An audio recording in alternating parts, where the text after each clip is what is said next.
Chapter 1. It is a truth universally acknowledged, that a single man in possession of a good fortune, must be in want of a wife. However little known the feelings or views of such a man may be on his first entering a neighborhood, this truth is so well fixed in the minds of the surrounding families, that he is considered the rightful property of some one or other of their daughters. "My dear Mr. Bennet," said his lady to him one day, "have you heard that Netherfield Park is let at last?" Mr. Bennet replied that he had not. "But it is," returned she. "For Mrs. Long has just been here, and she told me all about it." Mr. Bennet made no answer. "Do you not want to know who has taken it?" cried his wife impatiently. "You want to tell me, and I have no objection to hearing it." This was invitation enough. "Why, my dear, you must know, Mrs. Long says that Netherfield is taken by a young man of large fortune from the north of England. That he came down on Monday in a chaise and four to see the place, and was so much delighted with it, that he agreed with Mr. Morris immediately. That he is to take possession before Michaelmas, and some of his servants are to be in the house by the end of next week. What is his name? Bingley. Is he married or single? Oh, single, my dear, to be sure. A single man of large fortune. 4,000 or 5,000 a year. What a fine thing for our girls. How so? How can it affect them? My dear Mr. Bennet, replied his wife, how can you be so tiresome? You must know that I am thinking of his marrying one of them. Is that his design in settling here? Design? Nonsense, how can you talk so? But it is very likely that he may fall in love with one of them, and therefore you must visit him as soon as he comes. I see no occasion for that. You and the girls may go, or you may send them by themselves, which perhaps will be still better, for as you are as handsome as any of them, Mr. Bingley may like you the best of the party. My dear, you flatter me. I certainly have had my share of beauty, but I do not pretend to be anything extraordinary now. When a woman has 5 grown-up daughters, she ought to give over thinking of her own beauty. In such cases, a woman has not often much beauty to think of.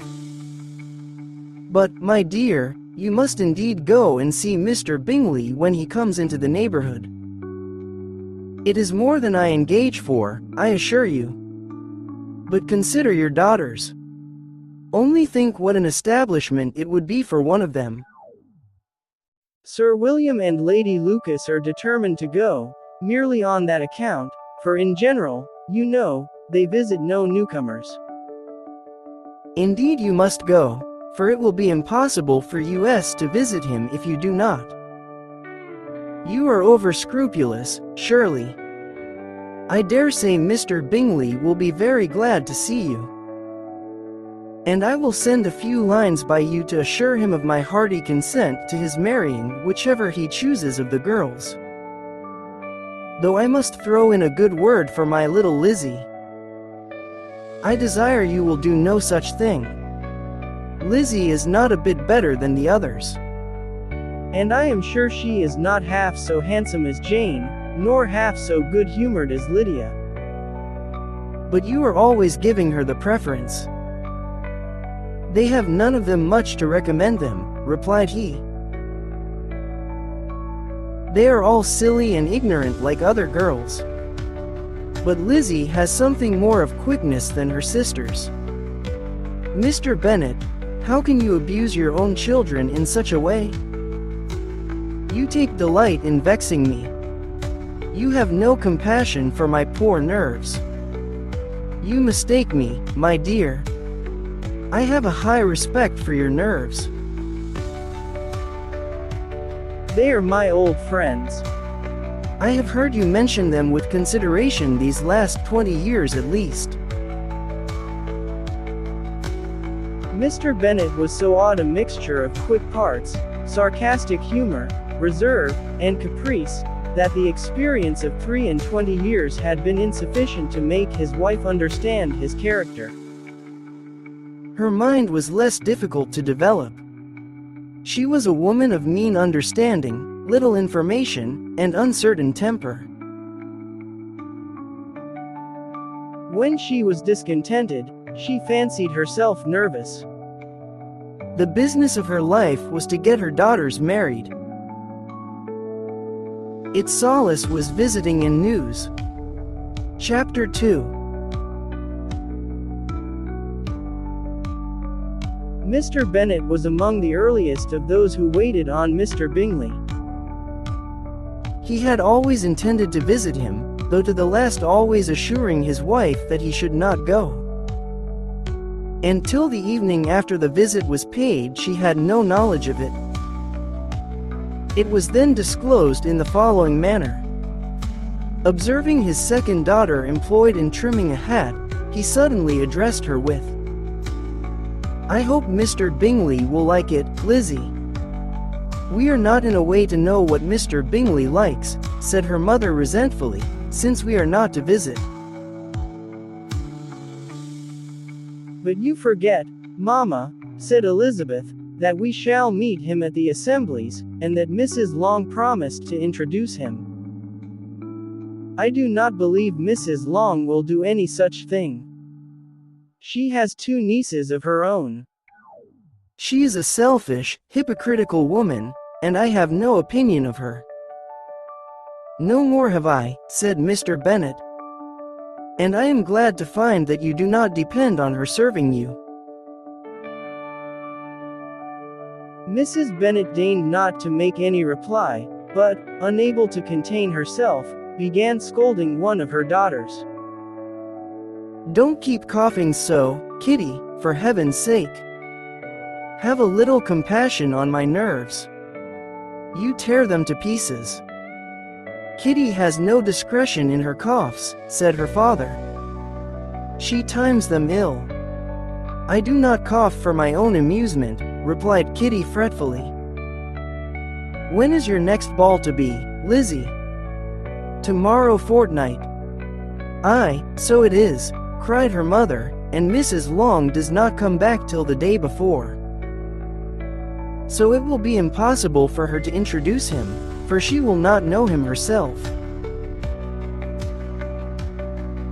"Then, my dear, you may have the advantage of your friend, and introduce Mr. Bingley to her."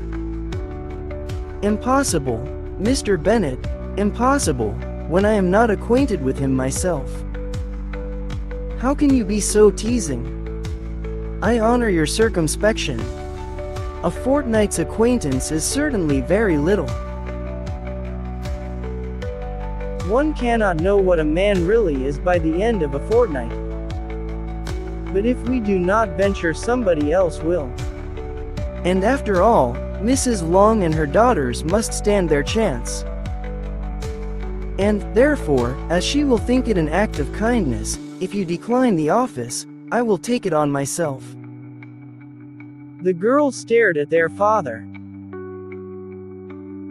Mrs. Bennet said only, "Nonsense, nonsense." "What can be the meaning of that emphatic exclamation?" cried he. "Do you consider the forms of introduction, and the stress that is laid on them, as nonsense?" "I cannot quite agree with you there." "What say you, Mary? For you are a young lady of deep reflection, I know, and read great books and make extracts." Mary wished to say something sensible, but knew not how. While Mary is adjusting her ideas, he continued, "Let us return to Mr. Bingley." "I am sick of Mr. Bingley," cried his wife. "I am sorry to hear that. But why did not you tell me that before?" "If I had known as much this morning, I certainly would not have called on him. It is very unlucky." But as I have actually paid the visit, we cannot escape the acquaintance now. The astonishment of the ladies was just what he wished. That of Mrs. Bennet perhaps surpassing the rest. Though, when the first tumult of joy was over, she began to declare that it was what she had expected all the while. How good it was in you, my dear Mr. Bennet! But I knew I should persuade you at last. I was sure you loved your girls too well to neglect such an acquaintance. Well, how pleased I am! And it is such a good joke, too, that you should have gone this morning and never said a word about it till now. Now, Kitty, you may cough as much as you choose, said Mr. Bennet. And, as he spoke, he left the room, fatigued with the raptures of his wife. What an excellent father you have, girls, said she, when the door was shut. I do not know how you will ever make him amends for his kindness. Or me, either, for that matter. At our time of life it is not so pleasant, I can tell you, to be making new acquaintances every day. But for your sakes, we would do anything. Lydia, my love, though you are the youngest, I dare say Mr. Bingley will dance with you at the next ball. Oh, said Lydia stoutly, I am not afraid. For though I am the youngest, I am the tallest. The rest of the evening was spent in conjecturing how soon he would return Mr. Bennet's visit, and determining when they should ask him to dinner. Chapter 3. Not all that Mrs. Bennet, however, with the assistance of her 5 daughters, could ask on the subject, was sufficient to draw from her husband any satisfactory description of Mr. Bingley. They attacked him in various ways, with barefaced questions, ingenious suppositions, and distant surmises. But he eluded the skill of them all, and they were at last obliged to accept the second-hand intelligence of their neighbor, Lady Lucas. Her report was highly favorable. Sir William had been delighted with him. He was quite young, wonderfully handsome, extremely agreeable, and, to crown the whole, he meant to be at the next assembly with a large party. Nothing could be more delightful. To be fond of dancing was a certain step towards falling in love. And very lively hopes of Mr. Bingley's heart were entertained. If I can but see one of my daughters happily settled at Netherfield, said Mrs. Bennet to her husband, and all the others equally well married, I shall have nothing to wish for. In a few days Mr. Bingley returned Mr. Bennet's visit, and sat about 10 minutes with him in his library. He had entertained hopes of being admitted to a sight of the young ladies, of whose beauty he had heard much. But he saw only the father. The ladies were somewhat more fortunate, for they had the advantage of ascertaining from an upper window that he wore a blue coat, and rode a black horse. An invitation to dinner was soon afterwards dispatched. And already had Mrs. Bennet planned the courses that were to do credit to her housekeeping, when an answer arrived which deferred it all. Mr. Bingley was obliged to be in town the following day, and, consequently, unable to accept the honor of their invitation, etc. Mrs. Bennet was quite disconcerted. She could not imagine what business he could have in town so soon after his arrival in Hertfordshire. And she began to fear that he might be always flying about from one place to another, and never settled at Netherfield as he ought to be. Lady Lucas quieted her fears a little by starting the idea of his being gone to London only to get a large party for the ball. And a report soon followed that Mr. Bingley was to bring 12 ladies and 7 gentlemen with him to the assembly. The girls grieved over such a number of ladies, but were comforted the day before the ball by hearing that instead of 12 he brought only 6 with him from London, his 5 sisters and a cousin. And when the party entered the assembly room it consisted of only 5 altogether: Mr. Bingley, his 2 sisters, the husband of the eldest, and another young man. Mr. Bingley was good-looking and gentlemanlike.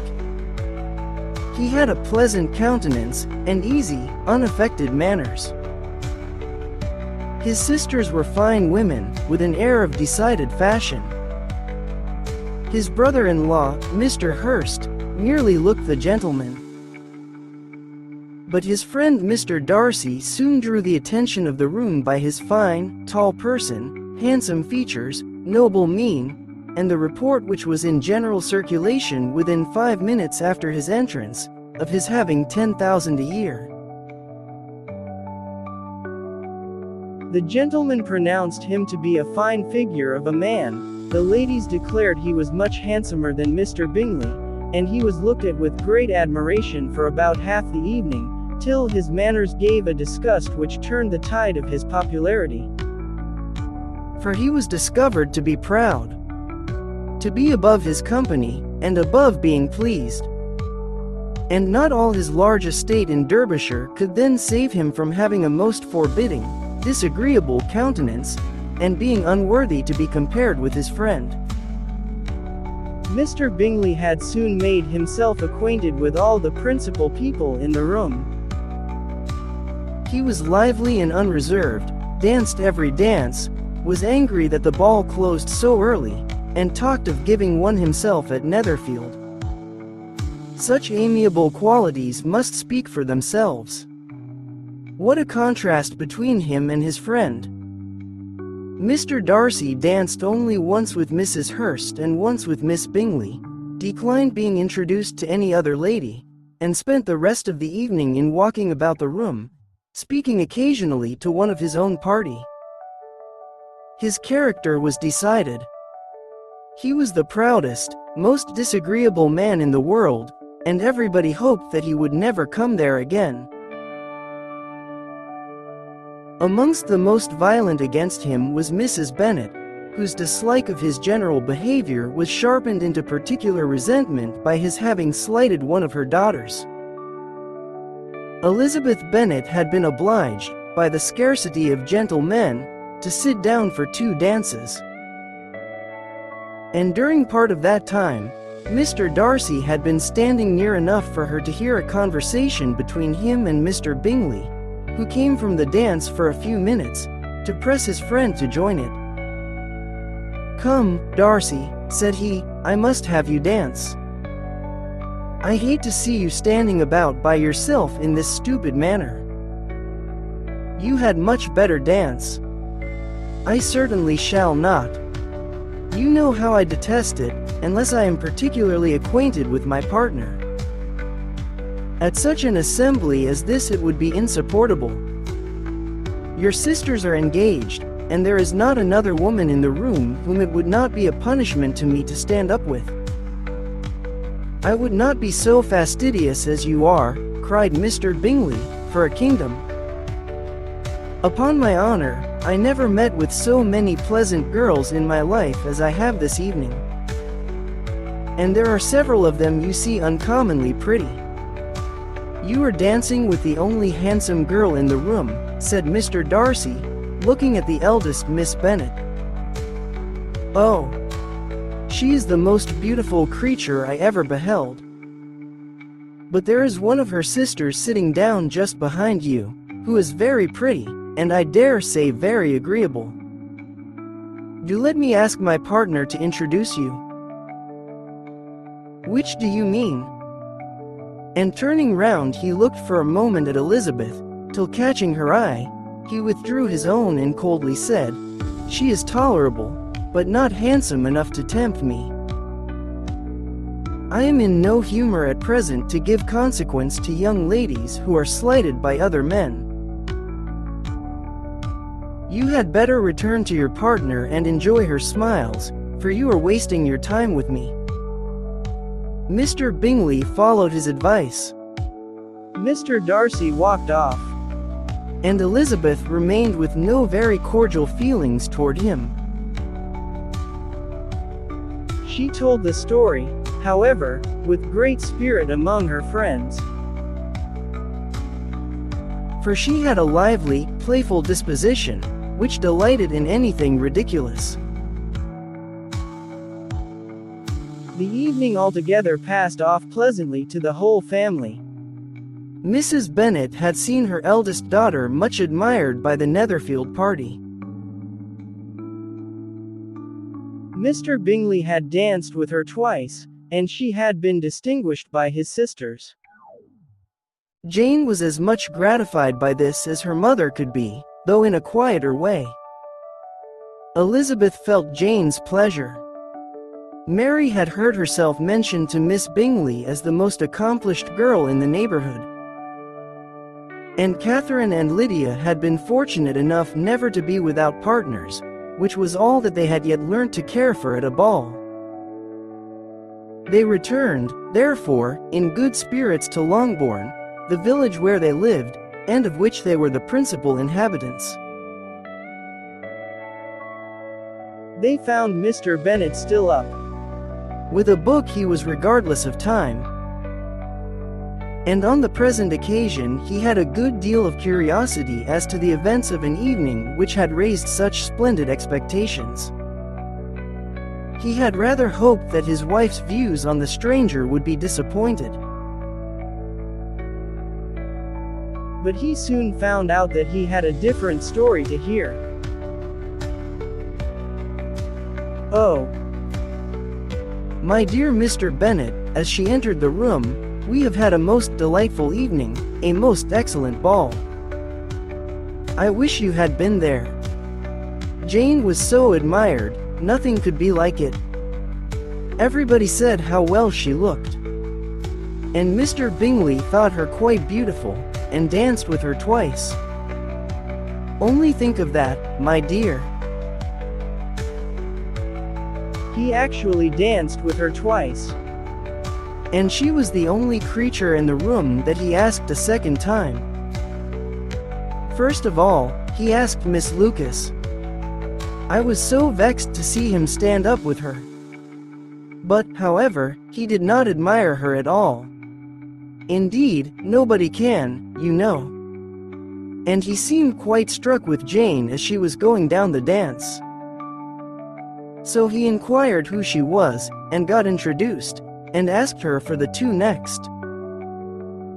Then the 2/3 he danced with Miss King, and the 2/4 with Maria Lucas, and the 2/5 with Jane again, and the 2/6 with Lizzie, and the Boulanger.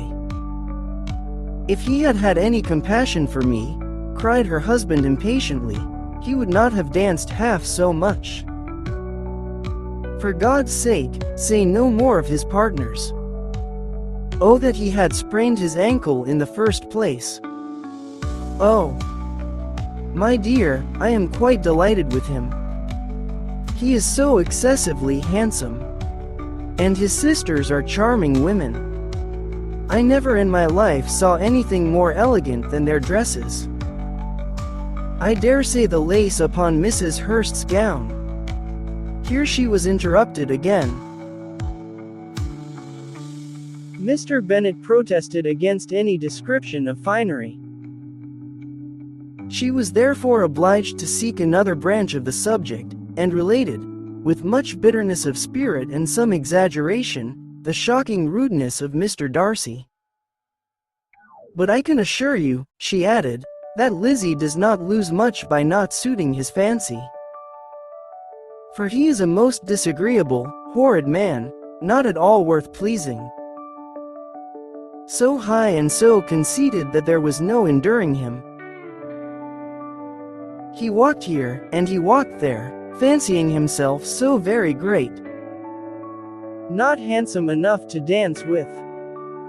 I wish you had been there, my dear, to have given him one of your set-downs. I quite detest the man.